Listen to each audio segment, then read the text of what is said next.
নমস্কাৰ, এই মুহূৰ্তত আহি পৰিছে কেইবাটাও গুৰুত্বপূৰ্ণ খবৰ। আজি হৈছে 1 আগষ্ট ৰবিবাৰ। অসমৰ লগতে ভাৰতৰ বিভিন্ন প্ৰান্তৰ পৰা কেইবাটাও গুৰুত্বপূৰ্ণ খবৰ যুগুতোৱা হৈছে। এনেকুৱা খবৰসমূহ নিতৌ চাবৰ কাৰণে চেনেলটো ছাবস্ক্ৰাইব কৰক।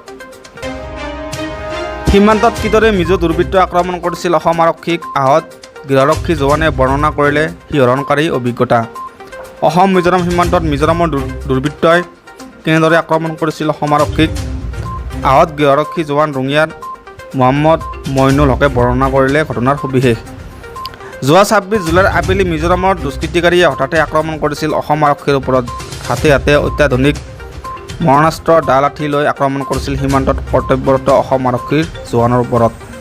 আৰু সেই অসম আৰক্ষীৰ দলটোত আছিল গৃহৰক্ষী জোৱান ৰঙিয়াৰ সুন্দিয়া ঘুলিবামৰ মহম্মদ মইনুল হক। চিকিৎসালয়ৰ পৰা কিছু সুস্থ হৈ ঘৰত উপস্থিত হোৱা মইনুল হকে এফালৰ পৰা বৰ্ণনা কৰিলে কিদৰে আক্ৰমণ কৰিছিল মিজোৰামৰ দুৰ্বৃত্তই, কিদৰে অসম আৰক্ষীৰ কেইবাখনো বাহন ভাঙি ক্ষতিসাধন কৰিছিল দুষ্কৃতিকাৰীয়ে।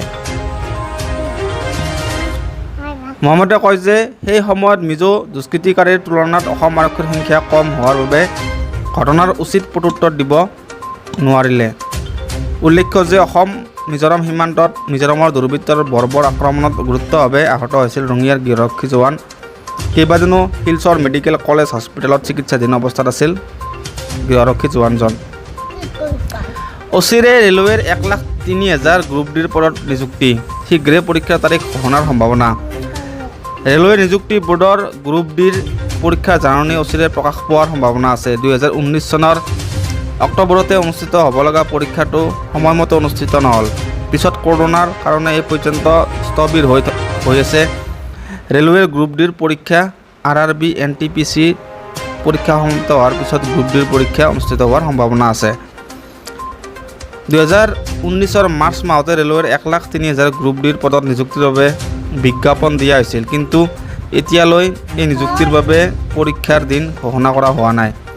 RRB NTPCৰ 7ম পৰ্যায়ৰ পৰীক্ষা 31 জুলাইত সমাপ্ত হ'ল। এনে পৰিপ্ৰেক্ষিতত বিভিন্ন বাতৰিত প্ৰকাশ পোৱা মতে অতি শীঘ্ৰে গ্ৰুপ ডিৰ পৰীক্ষাৰ তাৰিখ ঘোষণাৰ সম্ভাৱনা আছে।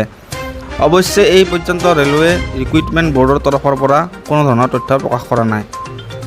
উল্লেখযোগ্য যে 3টা পৰ্যায়ত হ'ব এই নিযুক্তি প্ৰক্ৰিয়া। প্ৰথমে লিখিত পৰীক্ষাৰ জৰিয়তে প্ৰাৰ্থীৰ বাছনি কৰা হ'ব, দ্বিতীয়তে শাৰীৰিক দক্ষতা পৰীক্ষা হ'ব আৰু তৃতীয়তে হ'ব মেডিকেল পৰীক্ষা আৰু নথি পত্ৰৰ পৰীক্ষণ। এই সকলো স্তৰত উত্তীৰ্ণসকলেহে চূড়ান্ত বাছনিৰ জৰিয়তে নিযুক্তি লাভ কৰিব। অসমত আৰম্ভ হৈছে কোভিডৰ 3য় ঢৌ।